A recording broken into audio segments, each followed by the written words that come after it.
हमने धीरे धीरे उन घावों को भरते भरते आगे बढ़े। मुस्लिम बेटियों को हक देने का काम किया है, समानता का अधिकार दिया है। देश के लाखों करोड़ रुपए बचे हैं जो जनता जनार्दन की सेवा में लगे हैं। इनकम टैक्स से मुक्ति कुछ परिवारों ने अपने म्यूजियम बना करके रखे हुए हैं। हमारा संविधान हमें भेदभाव करने का अधिकार नहीं देता है। आदरणीय सभापति जी, हमने गरीबों के लिए इतना काम किया और इसके कारण आदरणीय राष्ट्रपति जी ने अपने अभिभाषण में इसका विस्तार से वर्णन किया है। जो लोग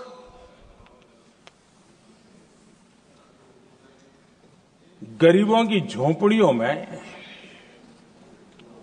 फोटो सेशन कराकर अपना मनोरंजन करते रहते हैं, उन्हें संसद में गरीबों की बात बोरिंग ही लगेगी। मैं बचत की तो बात कर रहा हूं, लेकिन पहले अखबारों के हेडलाइन हुआ करती थी, इतने लाख के घोटाले, इतने लाख के घोटाले, इतने लाख के घोटाले। 10 साल हो गए, ये घोटाले न कर करके, घोटाले न होने से भी देश के लाखों करोड़ रुपए बचे हैं जो जनता जनार्दन की सेवा में लगे हैं। आदरणीय सभापति जी, हमने ये जो अलग अलग कदम उठाए उससे लाखों करोड़ रुपए की बचत हुई, लेकिन उन पैसों का उपयोग हमने शीश महल बनाने के लिए नहीं किया।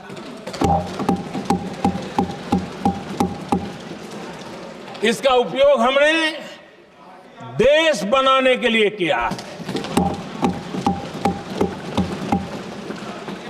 इंफ्रास्ट्रक्चर का बजट 10 साल पहले 1,80,000 करोड़ था, हमारे आने से पहले। आदरणीय सभापति जी, आज 11 लाख करोड़ रुपया इंफ्रास्ट्रक्चर का बजट, और इसलिए राष्ट्रपति जी ने भारत की नींव कैसी मजबूत हो रही है इसका वर्णन इसमें किया है।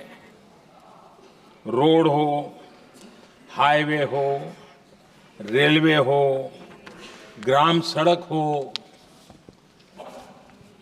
इन सभी कामों के लिए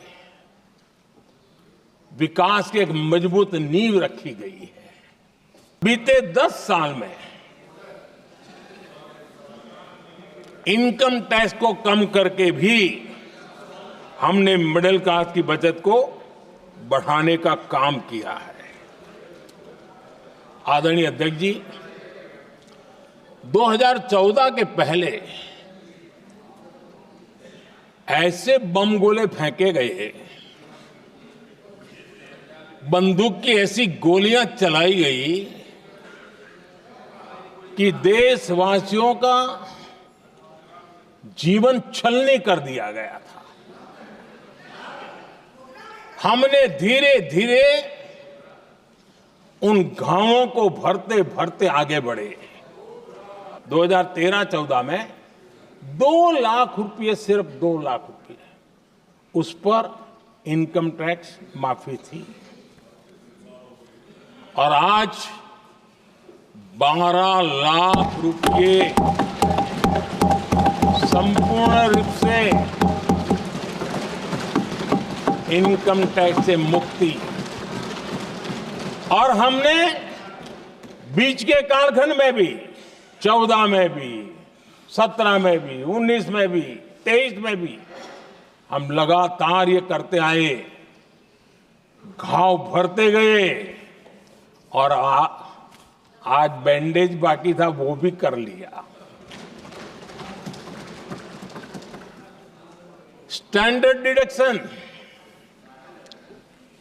उसके अगर 75,000 जोड़ दें तो 1 अप्रैल के बाद देश में जो सैलरीड क्लास हैं उनके 13.25 लाख रुपए तक कोई इनकम टैक्स नहीं देना पड़ेगा।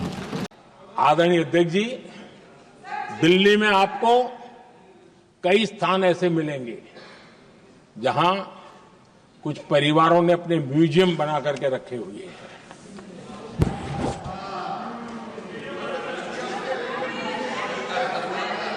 जनता जनार्दन के पैसों से काम हो रहा है। लोकतंत्र का स्पिरिट क्या होता है, संविधान को जीना किसको कहते हैं, हमने पीएम म्यूजियम बनाया और देश के पहले से लेकर के मेरे पूर्व तक के सभी प्रधानमंत्रियों के जीवन को और उनके कार्य को उस पीएम म्यूजियम बनाया गया है।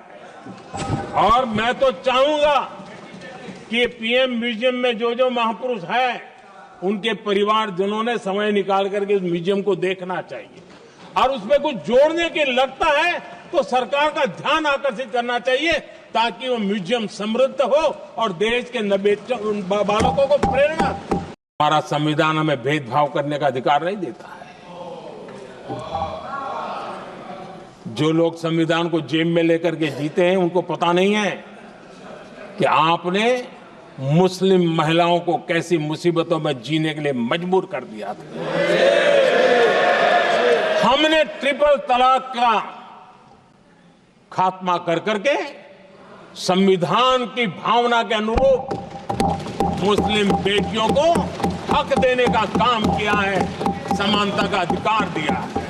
2014 में हमारे देश में एससी छात्रों की 2014 से पहले हमारे देश में एससी छात्रों की एमबीबीएस की सीट 7,700 थी। हमारे आने से पहले दलित समाज के हमारे 7,700 युवा डॉक्टर बनने की संभावना थी। 10 साल हमने काम किया, आज संख्या बढ़कर एससी समाज के 17,000 एमबीबीएस डॉक्टर की व्यवस्था की है। कहां 7,700 और कहां 17,000। अगर दलित समाज का कोई कल्याण का और समाज में तनाव लाए बिना एक दूसरे के सम्मान को बढ़ाते हुए, आदरणीय अध्यक्ष जी, 2014 के पहले एसटी छात्रों के लिए एमबीबीएस की सीटें 3,800 थी। आज ये संख्या बढ़कर लगभग 9,000 हो गई है।